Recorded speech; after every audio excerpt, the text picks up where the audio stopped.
वीकया तञ्जूषस्व स्वाहा एष ते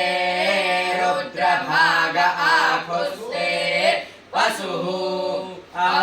रुद्रमादे मह्यवादेवन्त्र्यम्बकम्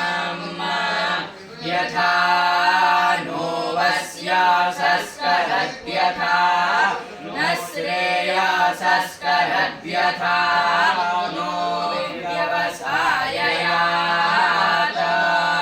भेषजमासि भेषजङ्गले स्वाय पुरुषाय भेषज